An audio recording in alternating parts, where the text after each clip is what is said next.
अस्सलाम वालेकुम dear student. आज का जो हमारा टॉपिक है बेसिकली वो है मोल्ड्स। मोल्ड्स क्या होते हैं? Moulds basically multi cellular fungi होती हैं।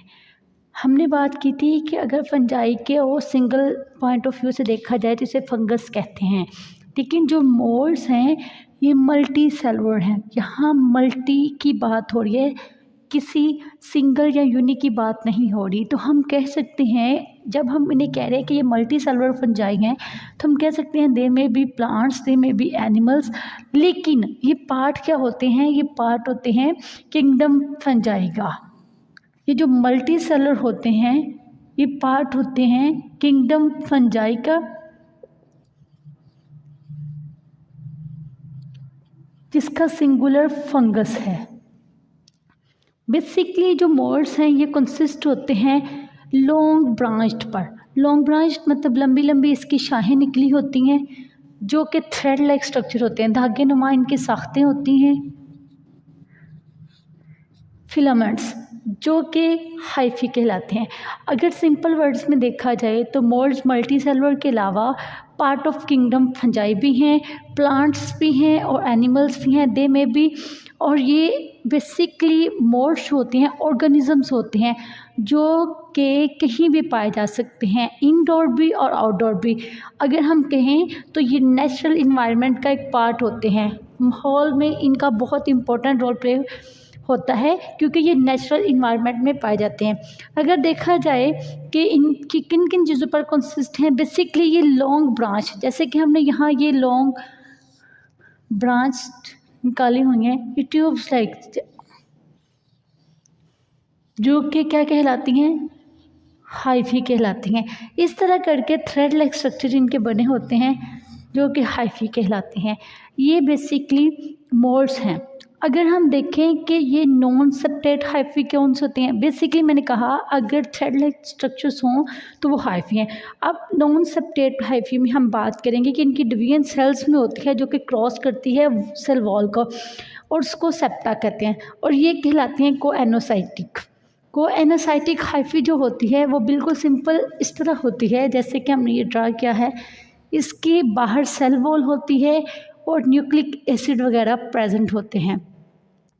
बेसिकली अगर देखा जाए सेपरेट हाइफी को, तो सेपरेट हाइफी होती है वो फंजाई रखती है, और यहाँ यूँ कह लें the hyphae of the other fungi, या मतलब जो इसकी दूसरी फंजाइज होती हैं या फंगस होती हैं वो क्रॉस वॉल्स रखती हैं सेप्टा की। सेप्टा के लिए वो क्रॉस वॉल्स रखते हैं जिसके ज़रिए या उसके साथ इनका सिंगल पोर या मल्टी पोर जो होते हैं, सिंगल पोर एक सुराख, मल्टी में डिफरेंट सुराख की बात कर रहे हैं, डिफरेंट इसमें पोर्स आते हैं जो कि परमिट होते हैं साइटोप्लाज्म स्ट्रीमिंग में।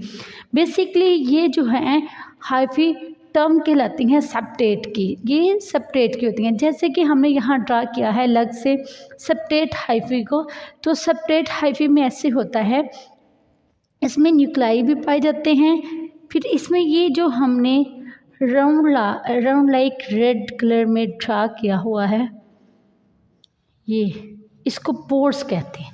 जैसे कि हमने बात की दे में भी सिंगल, ये कोई सिंगल पोर भी हो सकते हैं इस तरह करके, लेकिन ये क्या है, मल्टी पोर्स भी हैं जो परमिट करते हैं साइटोप्लाज्मिक स्ट्रीमिंग को। तो इसलिए यहाँ मल्टी हमारे पास क्या है, पोर्स हैं। पोर्स के अलावा न्यूक्लिक हैं। ये जो हमारे पास ये है, ये तो हो गया ना पोर्स, और ये क्या है, सेप्टम है। अब देखिए बेटा जी, अगर हम बात करें तो इसमें जो फंजाई को क्रॉस करके सेप्टा सिंगल या मल्टी पोर्स के परमिट करके साइटोप्लाज्मिक में स्ट्रीमिंग का काम करता है, तो सेप्टम का होना उसमें ज़रूरी है। इसमें न्यूक्लाई भी हैं, सेप्टम भी हैं, पोर्स भी हैं, आउटर कवरिंग यानी इसको शेप देने के लिए और इसकी प्रोटेक्शन के लिए सेल वॉल भी है। ये है सेपरेट हाइफी। सेपरेट हाइफी क्या हो सकती है, सिंगल पोर पर कंसिस्ट हो सकती है और मल्टीपल भी कंसिस्ट होती है। आफ्टर देन हम डिस्कस करेंगे काजेस को। बेसिकली मोल्ड्स के काजेस क्या हैं? मोल्ड्स जैसे कि हमने बात की ऑर्गेनिज्म में पाए जाते हैं। मोल्ड्स क्या हैं, ऑर्गेनिज्म हैं जो कि पाए जाते हैं इंडोर भी और आउटडोर भी, पार्ट है नेचुरल इन्वायरमेंट का। आउटडोर भी और इंडोर भी, मतलब ये ह्यूमन बॉडी पर भी अफेक्ट कर सकते हैं, ये प्लांट्स पर भी अफेक्ट कर सकते हैं, ये एनिमल्स पर भी अफेक्ट कर सकते हैं। अगर हम इसके काजेस की वजूहात की बात करें मोल्ड्स जो हैं ये काज करते हैं बायोडिग्रेशन। बायोडिग्रेशन जो होती है ये नेचुरल मटेरियल्स होते हैं जो कि अनवांटेड होते हैं। जब हम कोई भी फूड स्पॉइल कर रहे होते हैं या उसको डैमेज कर रहे होते हैं उस प्रॉपर्टी को, तो उसमें उसके अलावा प्रोडक्शन का काम कर रही होती है मुख्तलिफ फूड में, एंटीबायोटिक्स में, या फिर एंटीबायोटिक्स के अलावा फार्मास्यूटिकल एंड एंजाइम प्रोडक्शन वगैरह में भी इम्पोर्टेंट रोल प्ले कर रही होती है। आफ्टर देन अगर हम बात करें हेल्थ पे इसका क्या इफेक्ट होता है, तो नो डाउट इसका हेल्थ पर भी बहुत इफेक्ट होता है। बेसिकली बहुत सारी डिजीज़ेस होती हैं एनिमल्स की, ह्यूमंस की, जो कि वजूहात बनती हैं मोल्ड्स की वजह से। बेसिकली ये डिजीज़ जो होती हैं ये एलर्जिकल सेंसिटिविटी भी मोल्ड स्पोर्स होती हैं, या ग्रोइंग जो होती है पैथोजन की मोल्ड्स की बॉडी के साथ, या यूँ कह लें अफेक्ट जो होते हैं इंजेस्टेड या इनहेल टॉक्सिक कंपाउंड्स के जो प्रोड्यूस होते हैं ड्यू टू मोल्ड्स। तो हम कह सकते हैं बहुत सारी डिजीज़ेस सिंपली, जैसे कि हम एलर्जिकल सेंसिटिविटी की बात कर रहे हैं, स्पोर्ट्स की बात कर रहे हैं, ग्रोइंग पैथोजन की बात कर रहे हैं। इसके अलावा मैंने बोला कि ये अफेक्ट करती हैं इंजेस्टेड और इनहेल्ड टॉक्सिक कंपाउंड पर जो कि प्रोड्यूस होते हैं बाय मोल्ड्स। बेसिकली ये ह्यूमन बॉडी पर बुरी तरह अफेक्ट करती है। मोल्ड्स हमारी आइज़ को अफेक्ट कर सकते हैं। मोल्ड्स में हमारी कफलिंग, मतलब यूँ कह रहे हैं कफ होना शुरू हो जाती है, खांसी होती है। मोल्ड्स में हमारी स्नीजिंग का प्रोसेस होता है, फैटिज होना शुरू हो जाती है। ये सारी जो अफेक्ट्स हैं वो हेल्थ पे इसके होते हैं बुरी तरह, जो कि हमारी बॉडी के किसी भी पार्ट को अफेक्ट कर सकती है, एलर्जी कर सकती है, रैशेस कर सकती है, इससे फीवर हो सकता है, खांसी हो सकती है, आपके गले में हराश पैदा हो सकती है, इन्फ्लेमेशन हो सकती है, गले में सोजश हो जाती है। लाजिम नहीं ये बॉडी के सिर्फ थ्रोट पार्ट, मतलब हमारे सिर्फ गले पे असर करेगी, ये हमारी बॉडी के अदर पार्ट्स पर भी हो सकती है। अंडर नेक हो सकती है, हमारे फिंगर्स के दरमियान हो सकती है, हमारे नेल्स में हो सकती है।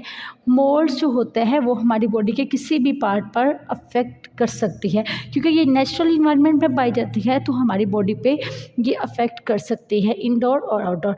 अगर देखा जाए growth in building and homes, no doubt बेटा जी मोल्ड्स जो है ये बहुत ज़्यादा ग्रोइंग हो रही है बिल्डिंग्स में।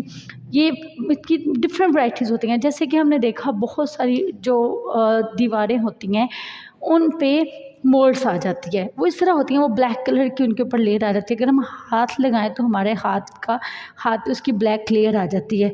ये डिफरेंट वैरायटी होती हैं जो हेल्थ प्रॉब्लम्स भी क्रिएट करती हैं, लेकिन उसके अलावा ये बिल्डिंग ग्रोइंग में भी प्रॉब्लम कर देती हैं। लॉन्ग टर्म तक किसी चीज़ का मतलब पड़े रहना या बंद हो जाना, या सीवरेज की वजह से पानी का बहते रहना, तो उधर भी मोल्ड्स आ सकती है। ये रिड्यूस मॉइस्चराइजिंग लेवल भी करती है, फैसिलिटीज़ मोल्ड ग्रोइंग भी करती है। उसके अलावा हमने देखा बाज़-औक़ात एक जगह को बंद कर दिया, काफ़ी देर बाद हमने जब वो जगह देखी तो वहाँ जगह जगह मोल्ड्स लगी हुई थी, मतलब वहाँ ब्लैक कलर की मोल्ड्स थी जो दीवारों को ख़राब कर चुकी थी, जो बेटा जी हमारी बिल्डिंग्स पे बुरी तरह अफेक्ट हो चुकी थी। या यूँ कह लें हमने नल खुला छोड़ दिया। ये हमारी मतलब नल पे भी लग सकती है, ये हमारी वॉल्स पे भी लग सकती है बेटा जी, ये हमारे वॉशरूम्स में मोस्टली दीवारों पे लगी होती है। मतलब जो हम पानी का अगर बहाव होता रहे तो मोल्ड्स वहाँ अपनी ग्रोइंग का प्रोसेस को बढ़ाती रहती है। ये था हमारा आज का topic. Thank you so much.